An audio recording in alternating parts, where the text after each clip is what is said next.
और यही बता रहे हैं उस दूध को कोई भी पी लेता है तो उसकी जो भी बीमारियां होती हैं वो सब खत्म हो जाती हैं। यहाँ से निकलता है और ऊपर से कुछ भी नहीं दिख रहा है, आसपास कुछ भी नहीं है। वहाँ से निकल के देख लो, यहाँ पे श्रद्धालुओं की भीड़ लगी हुई है चारों तरफ। तो बहुत बहुत दूर से आते हैं यहाँ, जुगाड़ बनाते हैं। मोहिनी राठौर से अगर मिल पाएंगे तो मिलेंगे, लेकिन ये नीम से दूध निकलने की बात है ना, ये तो एक चमत्कार जैसा ही लगता है। रुपए रख लिए, रुपए कितने। हेलो गाइज, गुड मॉर्निंग, बॉम welcome to my new blog. तो देखो सुबह सुबह बाइक लेके और निकल आए हैं, बिकॉज अभी एक फेमस जगह हुई है अलीपुर खेड़ा के थोड़े आगे चल के, छाछे जीटी रोड के बाद जो NH34 है ना, वहाँ पे एक पेड़ बताया जा रहा है, नीम का है। तो वहाँ से बता रहे दूध निकलता है, जलालपुर के पास में ही है। तो वहाँ चलते देखते चल के क्या मैटर है, मतलब वास्तव में निकलता है। और यही बता रहे उस दूध को कोई भी पी लेता है तो उसकी जो भी बीमारियां होती हैं वो सब खत्म हो जाती हैं। तो फिलहाल चलते हैं और देखते हैं दूध पीने को मिलता है कि नहीं मिलता है, और निकलता है कि नहीं निकलता है वाकई में। और जलालपुर में एक फेमस यूट्यूबर भी है मोहिनी राठौर करके, तो उनसे भी देखते हैं, अगर मिल पाते हैं तो मिलेंगे ज़रूर। तो फिलहाल चलते हैं, बाइक अपने पास है। ये चिड़िया देखो कितनी छोटी है, ये देखो लिटरली इसके पास जा रही, डर भी नहीं रही। ये देखो बैठी है ना कितनी। और आज सर्दी इतनी ज़्यादा है, मुंह से बिल्कुल आवाज़ भी नहीं निकल रही। और बाइक चल रही होगी मुश्किल से 10 से 15 की स्पीड से, मतलब इसका मीटर तो ख़राब है, इसमें आप देख के नहीं बता सकते हो। धीरे धीरे चलेंगे। एक बार तो ये सोचा था चलो पैदल चलते हैं, मतलब बाइक पे हिम्मत ही नहीं पड़ रही थी। 15 से 20 किलोमीटर की दूरी होगी, तो ऐसे में पैदल जाना भी सही नहीं होता है इतनी सर्दी में। हर हर महादेव। तो ये रही नहर वगैरह, यहाँ से नहरें डिस्ट्रीब्यूट होती हैं। ये देखो इधर साइड गई है, ये मेन नहर है, इसमें भी पानी कम है। बहुत स्लो स्लो चल रहा है। आज तो पूरी साल ही खट्टी ठंड लगी, मतलब मैं तो बाइक छूता नहीं हूँ। कोई भी छोटा मोटा काम होता है छोटे भाई भेज देता हूँ, मैं इसीलिए नहीं छूता हूँ क्योंकि बहुत ज़्यादा सर्दी पड़ती है। लेकिन आज खट्टी लगी सर्दी, कोई बात नहीं। जलालपुर पहुँचने वाले हैं, तो यहाँ के जो यूट्यूबर हैं उनसे बाद में मिलते हैं। चलो भाई फाइनली छाछे गांव में पहुँच गए। अब देखते हैं, ढूंढते हैं कहाँ पे है। तो फाइनली उस लोकेशन पर पहुँच गए हैं, और पीछे बैकग्राउंड में नींव रहा है ना, तो इसी में निकलता है। चलिए चलते हैं।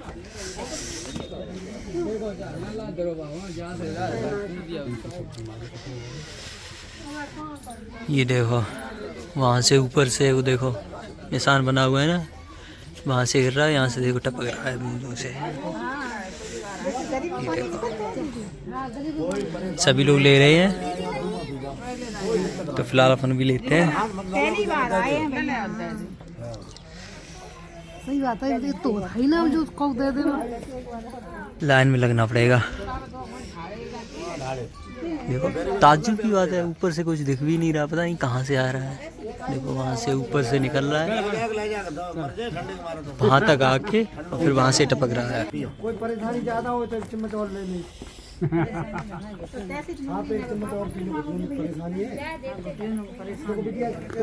जय श्री राम। तो यहाँ से देखिए वो है ना, वो पिंडी ऊपर वाली, तो वहाँ से निकल रहा है। थोड़ा सा जूम करके दिखाते हैं, ये देखो यहाँ से निकलता है और ऊपर से कुछ भी नहीं दिख रहा है, आसपास कुछ भी नहीं है। वहाँ से निकल के वहाँ से आते आते और यहाँ से टपकता। नीचे बर्तन रखा है, इसमें गिर रहा है। तो बहुत बहुत दूर से श्रद्धालु आ रहे हैं यहाँ दूध पीने के लिए, बहुत बहुत दूर से आ रहे हैं। मैनपुरी, एटा, फरकावा, चारों तरफ से आ रहे हैं। और दूध पी के मैंने भी देखा है, तो वास्तव में इसका कड़वा नहीं लगता है दूध, बिल्कुल नारियल पानी जैसा। मतलब अगर नीम से कोई पानी वानी भी निकले, मतलब नेचुरल पानी निकले, तो कड़वा ही लगेगा, बिकॉज ये तो कड़वा होता ही है। लेकिन नहीं, बिल्कुल ताज्जुब वाली बात है।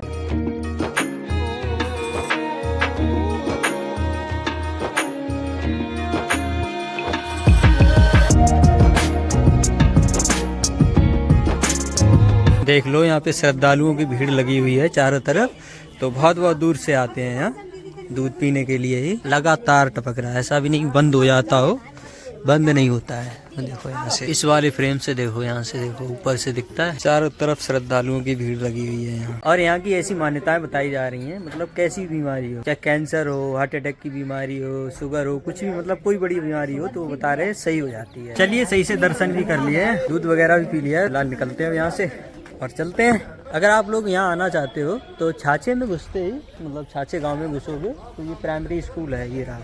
तो प्राइमरी स्कूल में आप आ जाइए, तो यहीं पे नीम खड़ा है पास में ही, तो आ सकते हो आप। चलिए भाई दूध वाला नीम देख के और निकलते हैं यहाँ से।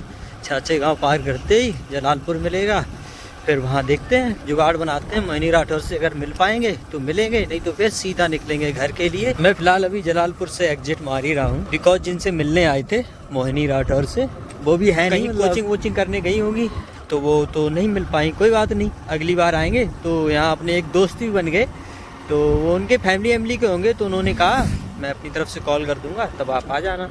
तो कोई बात नहीं, मैं आऊँगा और अपना वही दोस्त अंकित मिस्त्री, दोनों लोग आएंगे और तब मिलने आएंगे। देखते हैं 1-2 दिन में, 4 दिन में, जब भी कॉल करेंगे तभी फिर आते हैं। वैसे कॉन्टैक्ट वगैरह तो ले लिया है। तो फिलहाल अब सीधा निकलते हैं घर की तरफ। नहर के पास पहुंच चुके हैं, थोड़ा और रेस्ट करते हैं, फिर यहाँ से निकलते हैं। मतलब ये हाथ काम ही नहीं कर रहे हैं। जो नीम का वो दूध पी के आए थे, अभी तक कड़वा वड़वा कुछ भी महसूस नहीं हो रहा है, मतलब नारियल पानी जैसा लगा था। और वैसा ही टेस्ट अभी भी थोड़ा थोड़ा लग रहा है मुँह के अंदर। तो बहुत अजीब बात है, मतलब ये एक तीसरी शक्ति जैसा है। इस वाली नहर में 3 दरवाजे हैं, ये 2 बंद हैं और एक ही चल रहा है। तो थोड़ा थोड़ा भी गेहूँ में मतलब पहला पानी लग रहा है, तो उसी में जरूरत होगी। उधर भी चल रहा है। ये पास में है SP गार्डन, इंफ्रा देख लो, किसी ने मस्त बनवा रखा है। अलीपुर खेड़ा पार कर चुके हैं, अब रास्ते में आग जलती हुई मिल रही है, वहाँ सेकते हुए चल रहे हैं धीरे धीरे। और जहाँ पर अभी घूम के आए हैं, उस नीम की अगर बात करें तो अब विश्वसनीय लगता है। किसी को अगर आप बताओगे तो वो कैसे भी नहीं मानेगा कि नीम से दूध कैसे निकल सकता है, और वो भी बिल्कुल नारियल पानी जैसा। मतलब हमने तो खुद ही टेस्ट किया है। ये देखो इतनी मिट्टी पता नहीं कहाँ से लाए हैं, बिल्कुल मिट्टी का पहाड़ बना रखा है। इसीलिए वहाँ श्रद्धालुओं की बहुत ज़्यादा भीड़ होती है। एक तो बताते हैं वो पानी अगर पी लो तो बीमारी भी सही हो जाती है, बड़ी से बड़ी। मतलब ऐसी मान्यता है, होती हो या ना होती हो हमें तो नहीं पता है। लेकिन ये नीम से दूध निकलने की बात है ना, ये तो एक चमत्कार जैसा ही लगता है। चलिए भाई, गांव पहुंचने वाले हैं। और यहाँ पे रास्ता देखो, बिल्कुल टनल जैसी, चारों तरफ वृक्ष, मतलब सड़क के दोनों साइड, बीच में खुला हुआ। फाइनली पहुंच गए घेर में। शाम के 4:45 बज चुके हैं। तो अब चलते हैं क्रिकेट और वॉलीबॉल स्टेडियम जो है ना, दोनों उधर ही है, तो उधर ही चलते हैं। ये देखो छोटे छोटे बच्चे चल दिए खेलने के लिए। और आज इतनी ज़्यादा ठंड लग रही है, मतलब तब से ताप ही रहा हूँ। पूरे रास्ते में तापते हुए ही आए और घर पे आए, तुरंत आग जलाई, फिर वो बुझ गई, फिर दूसरी बार जलाई। तो फिलहाल अब थोड़ी बहुत सर्दी कम हुई है, कुछ आगे चल रहे हैं वो। तो यहाँ पर छोटे छोटे ही प्लेयर्स हैं, बड़े बड़े अभी नहीं आए हैं। और वॉलीबॉल ग्राउंड में कोई नहीं है, और इधर क्रिकेट स्टेडियम में भी बड़े बड़े नहीं हैं। रुपए रख लिए, रुपए कितने? 5। सही है, तुम दोनों लोग एक तरफ ना, मैं मनीष। तो अपना तो इधर कोई काम नहीं है। तो फिलहाल आग जलाते हैं और आग ही तापते हैं, बिकॉज बहुत ज़्यादा तेजी सर्दी लग रही है। फाइनली आग जला ली है, थोड़ी बहुत पन्नी मिल गई, तो इससे चलो भाई ये रहा पौआ भी काम आ रहा है। तो फिलहाल आग ताप के अब निकलते हैं घर की तरफ, शाम होने वाली है। एक तो एक समस्या और है, घर पे लाइट वाइट और नहीं जा रही, घेर में आ रही, तो वहीं से चार्ज करते हैं फ़ोन और फिर घर पे ले जाते हैं। अब ये तो लगा नहीं सकते क्योंकि ब्लॉग किससे बनाएंगे, तो इसके लिए अपनी जो पावर बैंक है ना, वो चार्जिंग पर लगी हुई है। इस ब्लॉग को अब यहीं पे एंड करते हैं। ब्लॉग पसंद आए तो लाइक कर देना, चैनल पर सब्सक्राइब कर देना। मिलते हैं अगले ब्लॉग में, तब तक आप अपना और अपनी फैमिली का ख्याल रखना। सी यू सून।